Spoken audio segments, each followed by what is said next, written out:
우리는 하나님의 기업입니다. 우리는 하나님의 기업입니다. 라는 제목으로 말씀을 전하도록 하겠습니다.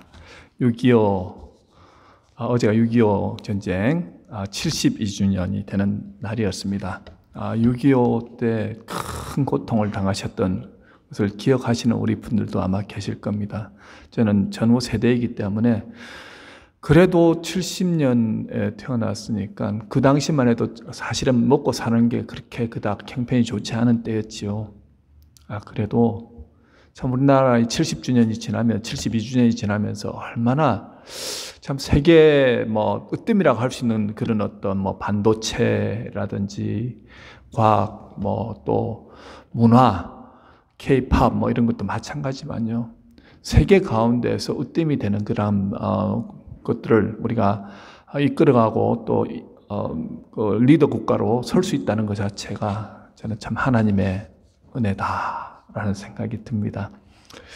오늘 이 말씀을 잘 들으면 인생이 바뀔 수 있습니다.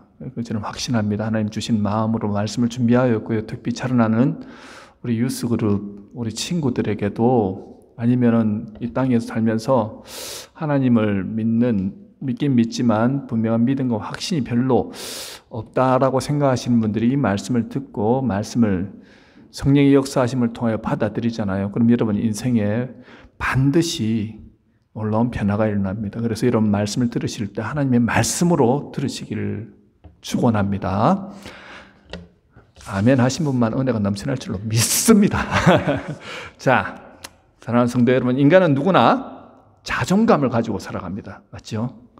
자존감은 자존심과 다릅니다. 자존심은요, 다른 사람 앞에서 자기를 방어하는 방어 기제라고 한다면, 자존감은 자기 스스로가 자신을 존중히 여기는 마음입니다.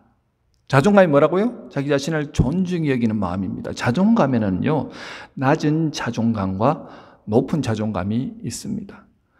자존감이 낮은 사람은요, 자기 자신을 학대하고 스스로를 비천하게 여기면 매사에 자신감 없이 살아갑니다. 매사에 너무 비판적이어서 대인관계도 원만하지 않습니다.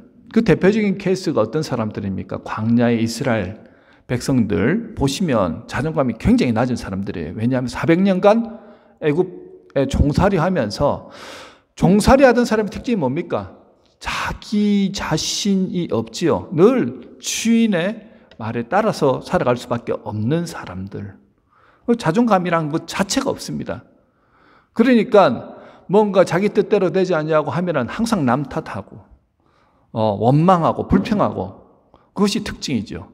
자, 자존감이 높은 사람 하면 여러분 어떤 사람 생각나십니까? 그 험난한 노예의 상황 가운데서도 모든 사람들에게도 인정받고 칭찬받았던 한 사람 생각나시죠? 예, 바로 그분. 요셉 생각나시죠? 요셉이 17살에 애굽의 보디발 장군의 집에 노예로 팔려왔는데 보디발 장군이 그를 탁 보면서 무엇을 느꼈다고요? 하나님이 함께 하시는 사람처럼 느꼈다는 겁니다.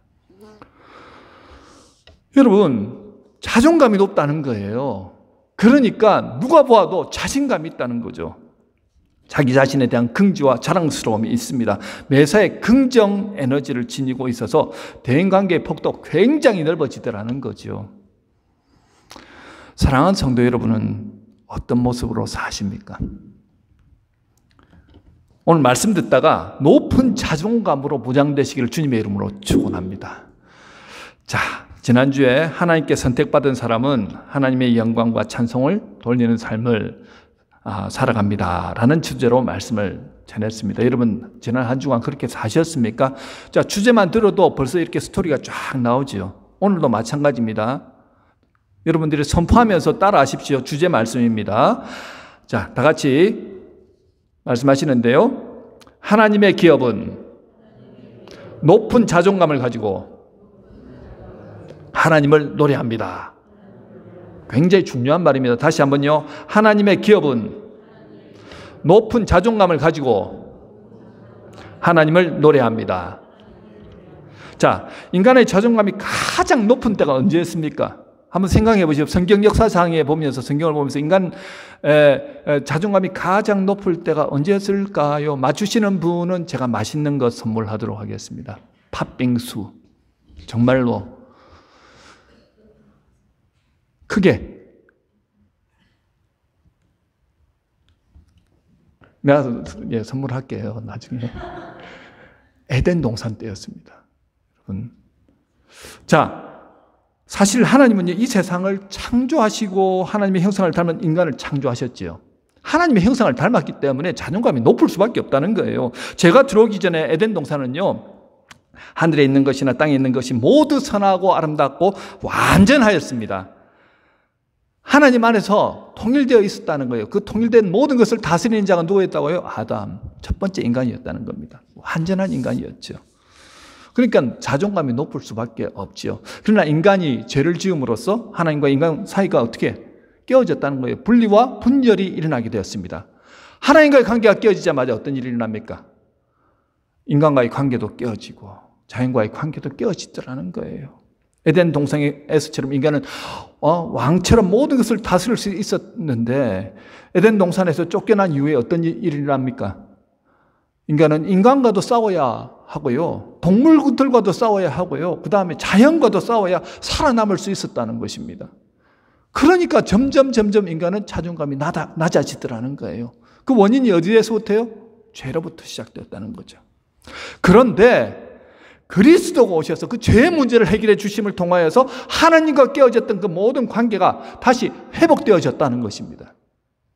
그러면서 인간의 낮은 자존감도 다시 높아졌다는 거예요. 자, 그리스도가 무엇을 하셨기에 하나님과 인간의 관계, 그리고 인간과 인간의 관계, 인간과 자연의 관계를 회복시키시고 인간의 자존감까지도 높이셨냐는 거예요. 무엇을 하셨습니까? 본문 7절에 보면요, 우리는 그리스도 안에서 그의 은혜의 풍성함을 따라 그의 피로 말미암아 속량 곧 죄 사함을 받았느니라고 말씀합니다. 인간의 그 죄로 인해서 도무지 회복할 수 없었던 하나님과의 관계를 회복하시기 위해서 예수님은 자신이 직접 죄의 노예가 되었던 인간을 그의 피로, 그러니까 그가 십자가에 달려 죽어주심을 통해서 피를 흘려주심을 통해서 속량해 주셨다는 거예요. 여기서 속량이 무슨 뜻인 줄 아시죠? 속량. 사도 바울이 살던 시대는요, 로마 제국 시대 아닙니까? 로마 시민보다 사실은 노예가 훨씬 더 많이 살았습니다. 노예가 2천만 명 이상이 노예였다는 거예요. 그러니까 그 시대는 노예 매매가 굉장히 큰 그 경제를 지탱하는 사업이었습니다. 그러다 보니 자기가 사랑하는 사람이나 친구가 노예가 되어가지고 있을 때 내가 큰 그 돈을 지불하고 해서 그 노예를 사잖아요. 그리고 거기다가 이 사람은 이제 노예에서 해방시켜준다는 문서를 딱 써주잖아요. 그럼 그 시로부터 그는 어떻게 됩니까? 자유인이 된다는 거예요. 그것이 바로 속량한다는 뜻입니다. 값을 지불했다는 거예요. 여러분, 어떤 인간도 죄로부터 자유로울 수는 없습니다. 우리가 태어날 때부터 아담과 하와가 지었던 원죄를 가지고 태어났습니다. 그리고 그 죄는 죽는 날까지 계속해서 작동됩니다. 아무리 착한 사람도 법 없이 살 것 같은 사람도 그 안에는 죄성이 가득합니다. 목사님, 저는 안 그런데요. 과연 그럴까요? 저도 나름은 착하다고 생각했거든요. 나름은 조금 선하다고. 그러니까 목사가 되었겠죠. 그런데 안 그렇더라고요. 얼마든지 악해줄 수 있는 존재가 바로 저와 여러분이라는 겁니다. 왜냐하면 유대인 학살을 계획하고 실행했던 실무 총책임자가 바로 아돌프 아이히만인데 2차 대전이 끝나고 나서 이제 그가 몰래 아르헨티나로 망명해서 살아갑니다. 그러다가 자기 아들이 자기 여자친구가 유대인인데 여자친구에게 이제 아르헨티나에 살던 여자친구에게 우리 아버지가 그 홀로코스트를 계획하고 실행했던 총책임자였다는 것을 그 비밀을 유대인 여자친구에게 말했는데 유대인 여자친구가 결국은 이스라엘의 정보부서 모사드에 알렸다는 거예요.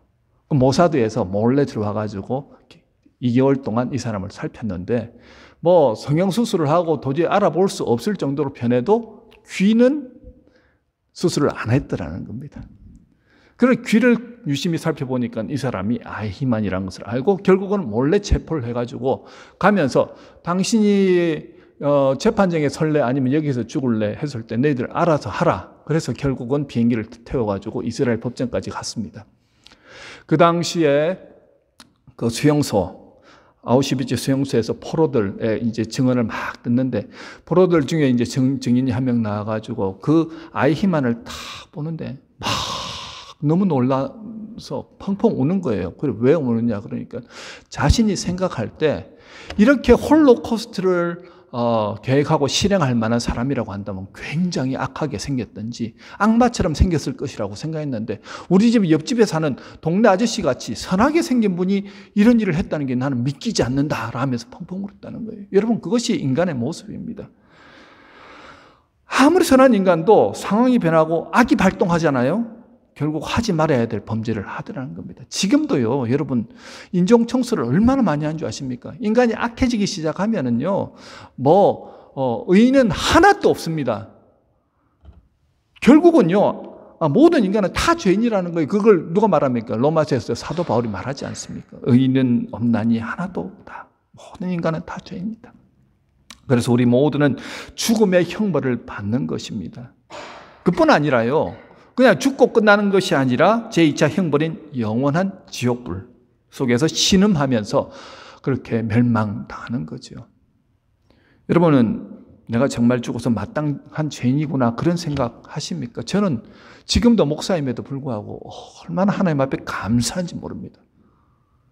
내가 예수 그리스도의 십자가의 그 구속의 은혜를 받지 않았다고 한다면 내 결국은 어떻게 될까요?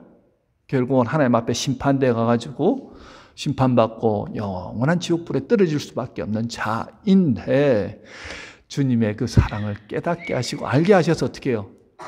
하나님 백성 삼아주셨잖아요. 그리고 복음을 전할 수 있는 자로 세워주시지 않았습니까? 이보다 더 큰 은혜가 어디 있습니까? 여러분, 우리는 이미 죄로 인해 죽은 사람들이라는 거예요.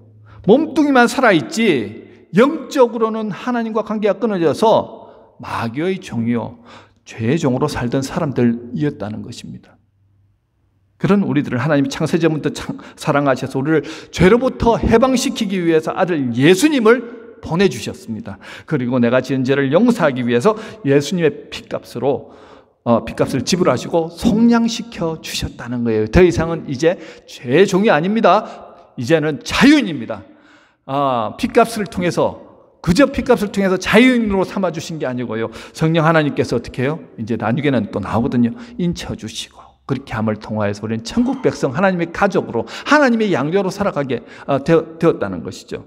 죄인의 신분이 아니고 이제는 의인의 신분으로 살아가게 되었다는 겁니다. 베드로전서 1장 18절 19절에 뭐라고 말씀합니까? 우리 다 같이 한번 읽어볼까요? 시작! 너희가 알거니와 너희 조상이 물려준 헛된 행실에서 대속함을 받은 것은 은이나 금같이 없어질 것으로 된 것이 아니요 오직 흠없고 점없는 어린 양 같은 그리스도의 보배로운 피로 된 것이니라. 아멘. 자, 세상에는 공짜가 없습니다. 여러분 평생 살아오시면서 공짜 하는데 공짜가 있던가요? 누구한테 선물을 받아도 기브 앤 테이크입니다. 만약에 내가 정치 자금을 받을 때 어떤 뒷돈을 받았다. 그럼 거기에 대한 분명한 대가를 치러야 한다는 거예요. 만약에 그걸 그들이 원하는 대로 해주지 않으면 나중에는 뉴스에 알리고 해가지고 큰 후폭풍이 치죠. 맞습니다. 모든 것은 다 대가가 있다는 거예요. 여러분들이 지금 일하지 않아요. 일하는 곳에서 여러분들이 다 값이 매겨져 있습니다. 여러분들의 노동을 제공하고 그 대가를 받지 않습니까? 그런데 예수님은요, 아무런 대가 없이 그저 우리를 사랑하심으로 그렇게 죄값을 속량해 주셨다는 것입니다. 여러분, 이것이 하나님이 우리를 사랑하신 증거이고 이제 우리는 평생 동안 이 하나님의 은혜를 간직하며 감사하며 살아가야 한다는 것입니다.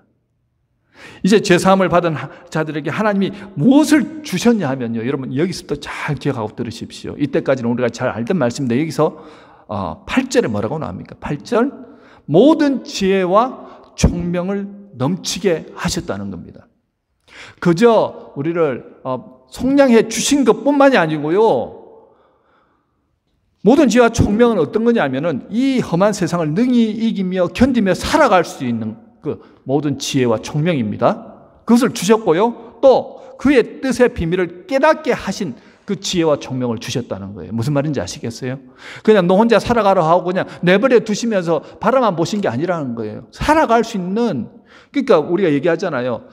낚싯대쯤에서 네가 알아서 해라고 한 게 아니고 낚시를 잘할 수 있는 비법을 가르쳐 주시는 것처럼 지혜와 총명을 주셔서 이 땅에서 그리스도인으로 하나님의 백성으로 살아갈 수 있는 지혜와 총명을 허락하셨다는 거예요. 그 지혜와 총명성에는 뭐가 들어가 있다고요? 그 뜻의 비밀이 들어있다는 겁니다. 그 뜻의 비밀을 깨달을 수 있는 지혜와 총명인데 그 뜻의 비밀이 뭡니까? 하나님께서 구약시대는 명확하게 계시하지 않았다가 예수 그리스도로 말미암아서 계시하신 그 구원의 계획을 알 수 있는 지혜와 총명을 주셨다는 겁니다. 여러분 믿으십니까? 여러분들이요, 예수님이 나를 위해서 십자가에 돌아가셨습니다. 그 십자가의 피가 나를 속량하였습니다. 이게 믿어지시는 분들은요, 그냥 믿어지신 게 아니라는 거예요. 믿게끔 하나님께서 뭘 주셨다고요? 지혜와 총명을 허락하셔서 깨닫도록 하셨다는 거예요. 그 깨달음이 있기 때문에 여러분들이 여기 지금 앉아 있는 겁니다. 여러분, 하나님의 백성으로서의 시작은 거기서부터 시작된다는 거예요. 우리가 예수를 믿게 된 것은요, 우연히 일어난 일이 아니라고 지난주에 말씀드렸잖아요. 하나님이 이미 창세전부터 우리를 택하셨고 성령님의 역사하심이 있었기에 가능하죠. 우리에게 복음이 들려졌을 때 어떻게 해요? 성령의 역사하심으로 우리에게 지혜와 총명이 주어졌다는 거예요. 하나님의 비밀인 예수 그리스도를 통해서 구원하실 계획을 깨닫게 되었다는 거예요. 이것이 바로 은혜라는 겁니다. 하나님의 은혜로 우리는 오늘 이 자리에 앉아 있다는 거예요. 그러니까 이 사람들은요, 그저 나는 이제 구원받았다, 이것으로 살아가는 사람들이 아니라는 겁니다. 하나님이 이 땅 가운데서 하나님의 백성으로 잘 살아갈 수 있도록 지혜와 총명을 허락하셨다는 거예요. 서두에서 요셉에 대해서 말씀드리지 않았습니까? 그가 노예살이를 하면서도요, 높은 자존감을 유지할 수 있었던 이유는 하나님이 그와 함께 하신다는 분명한 믿음이 있었다는 거예요. 다른 말로 하면 하나님의 지혜와 총명을 주셔서 그로 하여금 이 땅에서 잘 살아갈 수 있도록, 또 하나님이 함께 하신다는 분명한 믿음을 깨달아 알 수 있도록 지혜와 총명을 허락하셨다는 것입니다. 우리도 마찬가지라는 거예요. 여러분, 이 험한 세상을 참 살아가는 게 쉽지 않습니까? 쉽지 않지 않습니까? 어렵잖아요. 그런데 하나님의 백성들에게는 이 험한 세상도 능히 이길 수 있는 지혜와 총명을 허락하셨습니다. 10절에서요, 하늘에 있는 것이나 땅에 있는 것이 그리스도 안에서 통일되게 하려 하심이라고 말씀합니다. 자, 이 말씀은 예수 그리스도의 구속으로 죄의 영향력을 제거하고 그리스도 아래로 모아서 이제 모든 것을 조화시키고 회복시키는 것을 의미합니다. 그리스도가 그 일을 하셨다는 거예요. 복음이 들어가니까 어떻습니까? 회복이 일어나더라는 거예요. 사람이 바뀝니다. 그리고 가정이 바뀌고 사회가 바뀌고 나라가 바뀌더라는 거예요. 정말 예수를 믿으면요, 이런 변화가 일어납니다. 예를 한번 들어볼까요? 구한말 어두운 세상 가운데 복음의 빛이 들어가서 사람들이 이제 막 변화되었다는 거예요. 여러분들 중에서 아마 목사님, 저는 절대 안 변화됩니다. 저는 그냥 요 모양 요 꼴로 살다 그냥 요 모양 요 꼴로 죽을 것 같습니다. 아니요. 여러분, 조선시대의 가장 하층 계급이 어떤 계급인지 아시죠? 백정이었습니다. 백정은요, 양반이 지나가는 절대 고개에 눈을 맞추면 안 됩니다. 늘 고개를 숙이고 걸어갈 때도요, 항상 깽발로 평범하게 걸어갈 수가 없습니다. 깽깽이 발을 하면서 깽깽발 짚고 이렇게 그러니까 다르게 살아가야 되고, 가장 멸시받던 사람, 가장 자존감이 낮았던 사람들입니다. 그런데 선교사님 중에 선교사님이 들어와서 그 지역에 교회를 세우고 복음을 전파했습니다. 그들 중에 박성춘이라는 백정이 있었습니다. 이 백정 박성춘이 선교사로부터 복음을 받고요, 그가 나도 하나님의 백성이구나, 하나님의 자녀구나 깨닫고 난 다음에 완전히 다른 삶을 살아가게 되죠. 당연히 그가 변하고 나니까요, 거의 가정이 변하더라는 거예요. 백정의 자식은 백정 아닙니까? 백정의 아내는 백정 아닙니까? 아버지 따라서 다 가는 거예요. 그런데 그 백정의 아들이 그 당시에 그 선교사 에비슨 이란 분이 있는데 이 에비스는 의료 선교사였고 의사였습니다. 이 백성준이 성동교회 이제 장로가 되고 그렇게 교회를 위해서 열심히 일을 하니까 이제 친분을 가지고 이 아들을 보니까 박세양이라는 아들인데 백정 아들이죠. 똘똘한 거예요. 이 아들을 데리고 가서 제중원이라는 곳에서 공부를 시킵니다. 굉장히 힘들었죠. 하지만 그것을 다 따라갑니다. 자, 백정은 도저히 갈 수 없는 그런 학교인데 거기에 들어가서 공부를 했는데 능히 공부를 잘 해내더라는 거예요. 그리고 그가 제중원 1회 졸업생이 됩니다. 백정 출신 첫 번째 의사. 그래서 연세의료원이죠. 지금의 연세의료원.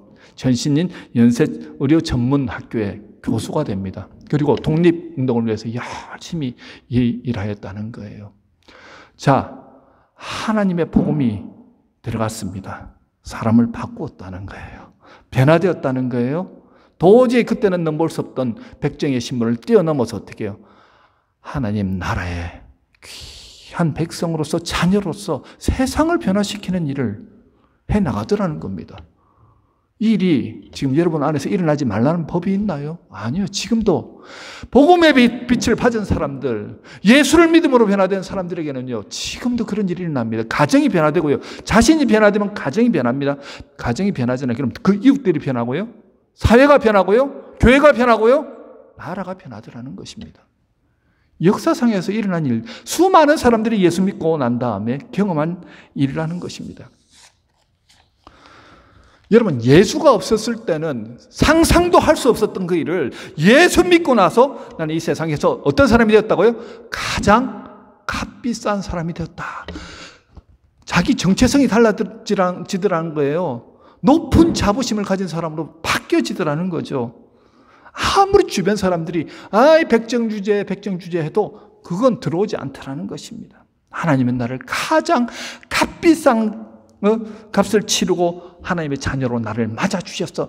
그것을 바라보면서 살아가니까요, 세상을 변화시키는 사람이 되더라는 거예요.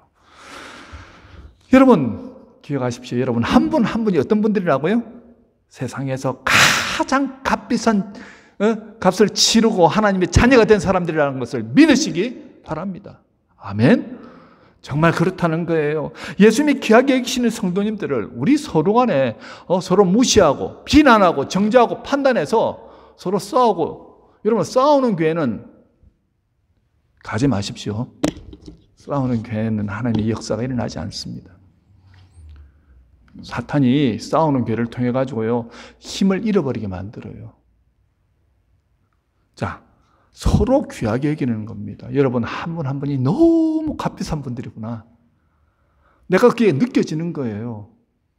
그러니까 여러분들 바라보면 이 귀한 분들이 정말 하나님의 은혜 안에서 놀랍게 변화되어 가면 좋겠다. 매일매일 새벽을 깨우면서 저는 기쁨으로 기도합니다. 기대가 되는 거예요. 자, 예수님은요, 우리를 구원하셨을 뿐만 아니라 구속의 범위를 태초에 하나님이 세상을 창조하신 바로 그 상태로 돌려놓으셨습니다. 여러분들 자신들을 어떻게 해요? 이제는 죄 가운데서 머물던 사람들이 아니라는 거예요. 전전긍긍하면서 사시면 안 된다는 겁니다. 두려워, 걱정, 의심, 염려하면서 살면 안 된다는 거예요. 예수님께서 어떻게 해요? 여러분들 핏값을 대신해가지고 사주심을 통하여서 그 자존감을 에덴 동산에 있을 때 아담의 형태로 어떻게 회복시켜 놓으셨다는 겁니다. 여러분들은 지금 그렇게 사는 존재들이라는 거예요. 11절에서 뭐라고 말합니까? 그 안에 기업이 되었다라는 것이 그것을 증명합니다. 자, 여기서 기업이 되었다라는 뜻은요, RSV 성경에서는 뭐라고 말하냐면 우리가 예정을 입어 지명되었다라는 뜻입니다. 하나님께서 예정하시고 우리를 하나님의 자녀로 삼기로 지명하였다는 거죠. NEB 성경은요, 우리는 유산을 분배받았다라고 얘기를 하고요, NIV 성경 우리는 선택받았다라고 그렇게 번역하고 있습니다. 자, 기업이라는 단어는요, 끌레로라는 단어인데 제비 뽑다, 또 제비 뽑기로 지정되다라는 뜻이에요. 즉 우리는 하나님에 의해서 그의 몫으로 자격을 가지게 되었다는 거예요. 우리는 하나님의 분깃으로 선택되었다는 뜻입니다. 자, 첫 번째 이 기업이라는 뜻에 대해서 조금 쉽게 말하자면 이런 겁니다. 하나님이 우리를 기업으로 삼아주셨다는 것은요, 우리를 하나님의 소유로 삼아주셨다는 것입니다. 소유로 삼아주셨다. 즉 하나님 나라의 백성, 하나님 나라의 자녀가 된다는 의미고요. 그리고 그것은 하나님의 통치를 받고 간섭을 받고 인도를 받는다는 뜻입니다. 자, 우리의 시민권은요, 이 땅에서 코리안 캐네디언이지만 예수 그리스도 믿고 난 이후부터 우리의 시민권이 어디라고요? 하늘나라라는 겁니다. 하나님이 예수 그리스도의 핏값을 주고 우리를 사셨다는 거예요. 다른 말로 하면요, 이제부터 하나님 나라의 가족, 백성으로 살아간다는 겁니다. 여러분, 그렇기 때문에 우리가 이 땅에 살면서 내 인생 왜 이렇지, 요 모양 요 꼴이지, 뭐 그런 말 하지 말라는 거예요. 지금도 하나님이 우리 안에서 우리를 인도하시고 이끌어 가신다는 겁니다. 여러분, 자부심을 가지라는 거예요. 그렇기 때문에 여러분, 사탄도 우리를 함부로 할 수 없는 존재가 되었다는 겁니다. 본문 13절 14절에서 뭐라고 말합니까? 예수 그리스도가 우리를 구원하시기 위해 자신의 피로 값을 지불하여 주셨듯이 성령님은요, 우리 안에서 뭘 해주셨다고? 인을 꽝 찍어주셨다는 겁니다. 에베소서 1장 13절 14절 같이 한번 읽으실까요? 시작. 그 안에서 너희도 진리의 말씀 곧 너희의 구원의 복음을 듣고 그 안에서 또한 믿어 약속의 성령으로 인치심을 받았으니 이는 우리 기업의 보증이 되사 그 얻으신 것을 속량하시고 그의 영광을 찬송하게 하려 함이라. 자, 이 귀한 말씀, 중요한 말씀입니다. 성령으로 인치심을 받았다 할 때 인치신다는 것은요, 어떤 그 문서의 진실성을 보존하거나 자기의 소유권을 표시하기 위해서 도장을 꽝 하고 찍는 것을 의미합니다. 여러분들이 입국할 때 패스포드에 뭘 찍어주죠? 꽝! 통과! 캐네디언, 코리안 하면서 꽝 찍어주지 않습니까? 여러분 이마에 예수를 믿는 동시에 일어난 놀라운 역사가 뭐라고요? 꽝! 천국 백성하고 성령께서 인쳐주셨다는 거예요. 여러분들은 안 보이시죠? 저는 보입니다. 아니, 보인다고 해야죠, 목사가. 꽝! 하고 찍어주셨다는 거예요. 무슨 말이냐면, 넌 내 거야 라는 겁니다. 하나님, 넌 내 거야, 내 소유야. 이제 너 마음대로 살면 안 되라는 거예요. 2020년도에 합천에서 300mm의 그 엄청난 비가 내렸잖아요. 그러면 소가 떠내려갔어요. 어디까지? 낙동강을 타고 창원까지 갔습니다. 90km나 떨어졌어요. 창원에 그 어떤 공설운동장 옆에서 파리한 소 한 마리 보이시죠? 한번 보세요. 굉장히 살이 많이 빠졌죠. 10일 동안을 잘 먹지를 못해갖고 이 살이 빠진 소. 그런데 창원시에서 이 소가 누구 건지 뭐 알 방법이 없었을까요? 찾아가지고 주인에게 데려다 줬거든요. 어떻게 알았냐면 보십시오. 귀 뒤에 노란 뭔가 패키지가 들어있죠.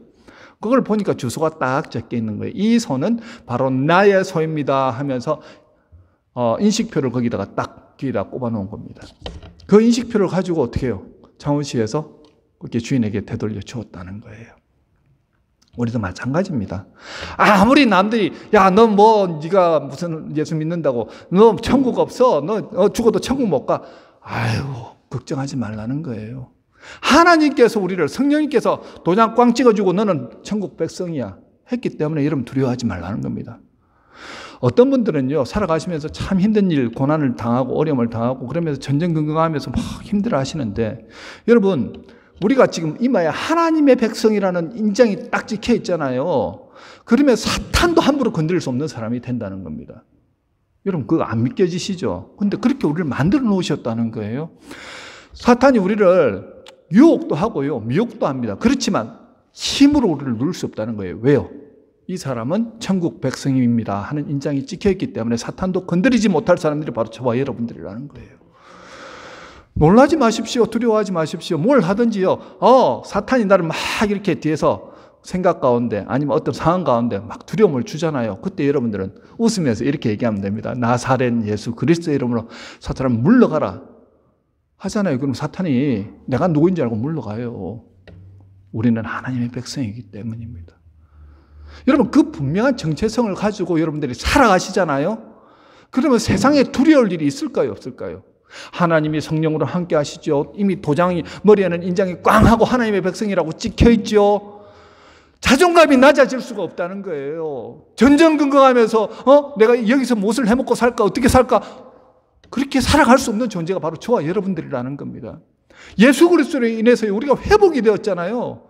놀랍게 살도록 우리는 창조를 받았는데 살아가는 모양을 보면은요, 예수 안 믿는 사람들처럼 그렇게 전전긍긍하면서 힘들어하고 고통스럽고 가운데 그렇게 살아서 되겠느냐는 겁니다. 너무 중요한 내용 아닙니까? 여러분들 유스그룹 학생들 잘 들으세요. 예수를 믿고 난 다음에 하나님이 여러분들을 어떻게 해요? 지혜와 총명을 주셨고, 또 함께하여 주시고, 또 내가 무엇을 할지를 가르쳐 주시고, 어떤 상황 가운데서 나를 어떻게 해요? 내버려 두시지 않겠다라고 약속하셨거든요. 그럼 그걸 믿음으로 나가는 거예요. 그때부터 여러분들 안에서 놀라운 역사가 난다는 겁니다. 무슨 말입니까? 내가 왜 공부를 해야 하는지, 내가 왜 일을 해야 하는지, 내가 왜 비전을 가지고 살아야 되는지, 이 땅에서 하나님이 주신 그 비전이 무엇인지를 알고 살아가는 사람이 된다는 거예요. 다른 삶을 살아가게 됩니다. 그래서 여러분들 그걸 가지고 살아가자는 거예요.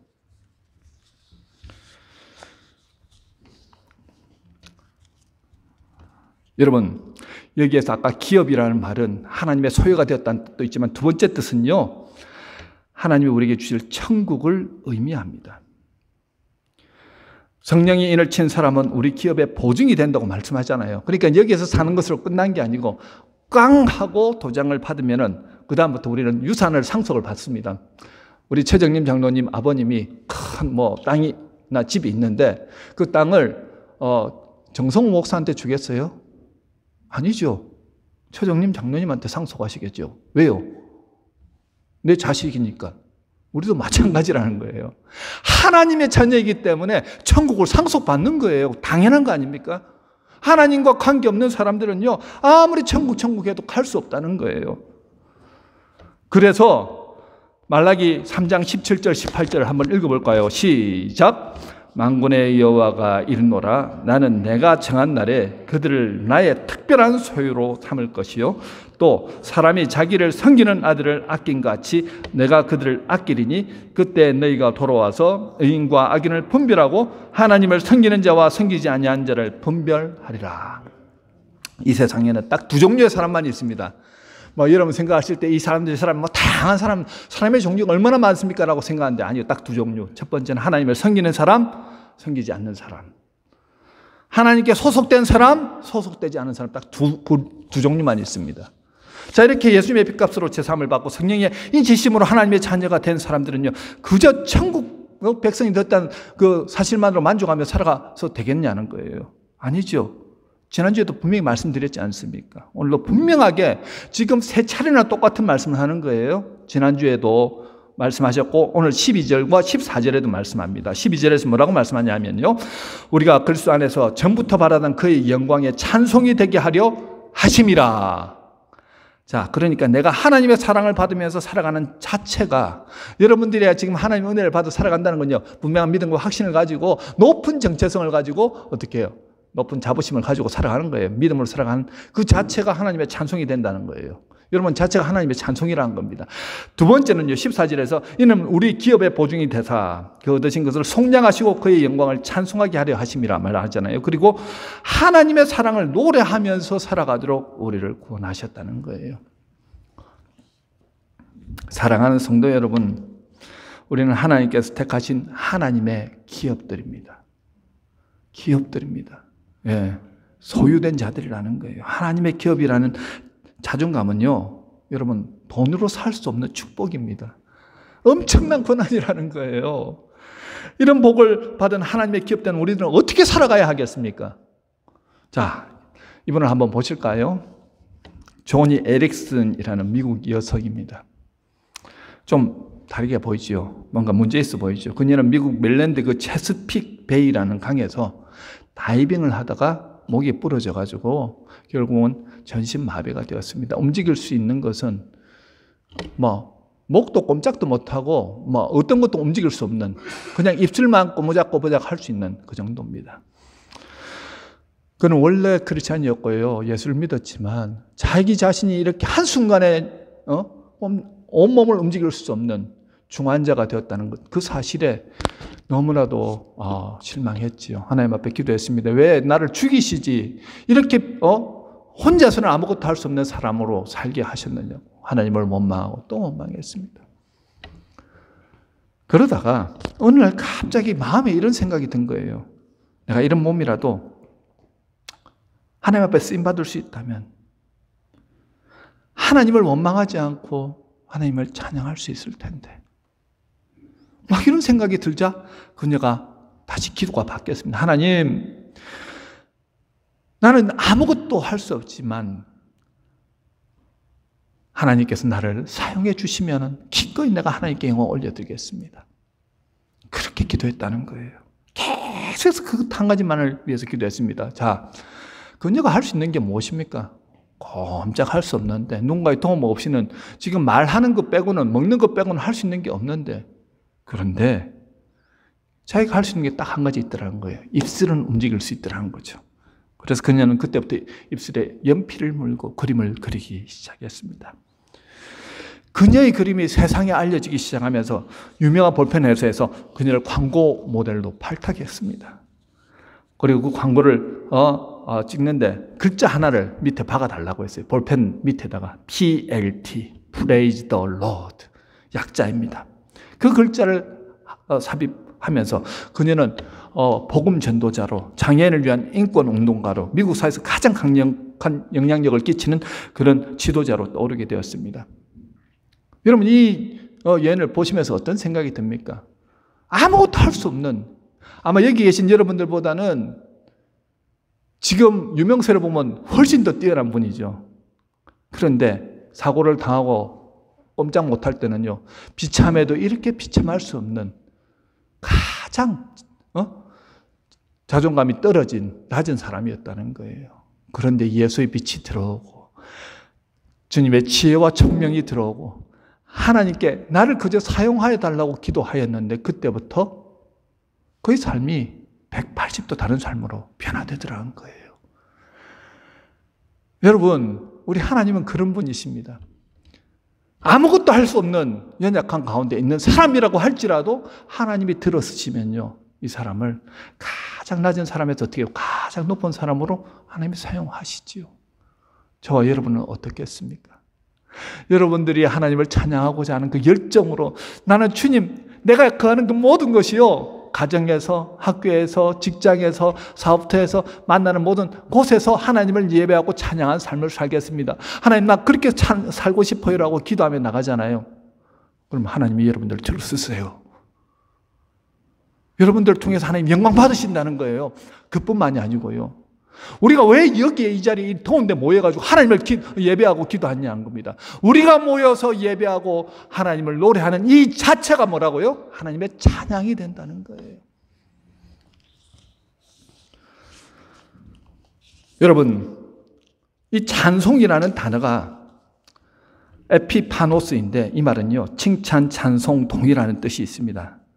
찬송은 한 사람 한 사람이 하나님께 영광 올려드리는 뜻도 있지만요, 하나님의 자녀들을 교회로 불러서 그들이 한 목소리로 하나님을 찬송하는 것, 즉 신앙 고백하는 것이 찬송이라는 거예요. 대단한 거죠. 그러니까 사는 모습도 다르고 나이도 성별도 다른데 목적이 딱 한 가지, 목적이 같더라는 거예요. 뭐라고요? 모두가 하나님이 베풀어 주신 그 은혜에 감사해서 하나님 사랑하는 마음으로 하나님 나를 생명 주시고 구원해 주시고 그 모든 기쁨을 그냥 나가지고 하나님을 찬양하고 노래하는 거예요. 이 예배 시간을 통하여서 하나님이 영광 받으신다는 것입니다. 그래서 기독교 공동체가 모여서 신앙 고백을 하는 것 그 자체가 하나님께 영광이 되고 찬송이 되는 거라는 거예요. 그래서 주일날 결심하고 의지를 발동해서 하나님께 나와서 교회에서 열심히 찬양하고 예배를 드리잖아요. 그 은혜를 경험하잖아요. 하나님 막 폭포수 같은 은혜를 베풀어 주시면 그 힘 가지고 우리는 세상을 나가서 능히 살아가는 거예요. 하나님의 백성으로. 여러분, 팬데믹 이후에 전 세계적으로 기독교 인구가 많이 줄었다는 겁니다. 그리고 가나안 성도가 늘어났다는 거예요. 가나안 무슨 뜻인지 아죠? 가나안이면 축복의 땅 아닙니까? 아닙니다. 가나안을 거꾸로 하면요, 시작, 안 나가. 온라인 예배 드리고 난 다음에 안 나가는 게 그냥 습관이 되어버렸다는 거예요. 자기는 집에서 온라인으로 예배를 드린다는 겁니다. 물론 팬데믹으로 인해서 우리가 모일 수 없을 때는 어쩔 수 없지만 이제는 합법적으로 모일 수 있는 시간이 되었잖아요. 그때부터는 어떻게 해야 된다고요? 귀찮아도 나와야 된다는 거예요. 힘들어도 나와야 된다는 겁니다. 나와서 하나님이 우리를 구원해 주신 그 존재 목적이 뭐라고요? 하나님을 예배하고 찬양한 그 목적을 이루어드리기 위해 나오는 거예요. 참 희한하죠. 아까 우리 찬양대원들이 열심히 찬양하지 않았습니까? 찬양을 하는데 우리가 기쁨이 생겨요. 감사해요. 은혜가 넘쳐납니다. 그 이유가 뭐라고요? 찬양 가운데 하나님이 역사하시더라는 거예요. 그 찬양을 기뻐 받으시더라는 거예요. 오늘 우리가 예배의 모든 순서가 하나님 앞에 올려드릴 때 하나님이 그것을 어떻게 해요? 우리의 신앙 고백으로 이 예배를 받으신다는 겁니다. 그게 기쁨이 되고 능력이 된다는 겁니다. 여러분, 언제 우리가 힘을 얻습니까? 괴로울 때, 또 고통 가운데 있을 때, 외로울 때, 정말 막막할 때 하나님을 찬양하잖아요. 하나님을 찬양하는 그 순간에 하나님의 은혜가 우리 안에 깊숙하게 흘러넘쳐서 다시 우리 한 사람 한 사람을 일으켜 세우시더라는 것입니다.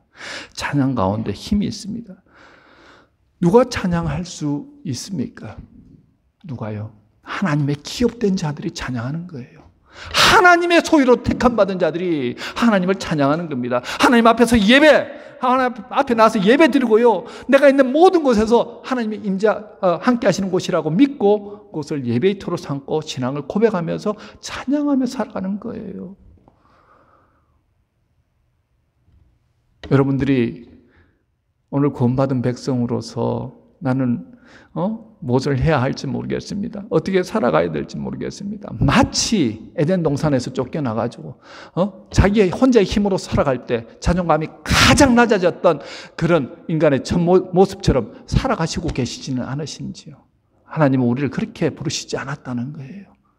높은 자존감을 가지고 내가 지금 있는 곳이 노예로서 그 보디발의 집에서 가장 힘든 그런 환경 가운데서 종살이를 하고 있음에도 마치 주인집에 있는 것처럼 그렇게 능력의 종으로서 살아가는 모습들, 주님은 저와 여러분을 그 모습으로 불러주셨습니다. 이 땅에서 주신 그 사명 이루기 위해서는 여러분 하나님의 기업은 높은 자존감을 가지고 어떻게 해요? 하나님을 노래하는 그 일에 최선을 다하셔야 됩니다.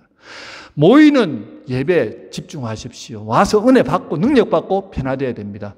그리고 나아가서 여러분들이 계신 모든 곳에서 하나님을 예배하는 삶을 살아보십시오. 하나님의 은혜와 능력이 여러분들 가운데 흘러 넘칠 것입니다. 이 한 주간은 그 은혜로 충만하시길 주님의 이름으로 축원합니다. 우리 다 같이 기도하시겠습니다. 오늘 결단하시면서 기도하셨으면 좋겠어요. 여러분이 어떤 존재인가를 아셨지요? 그렇다면 믿음으로 선포하십시오. 하나님, 나는 이미 주님이 핏값을 주고 사신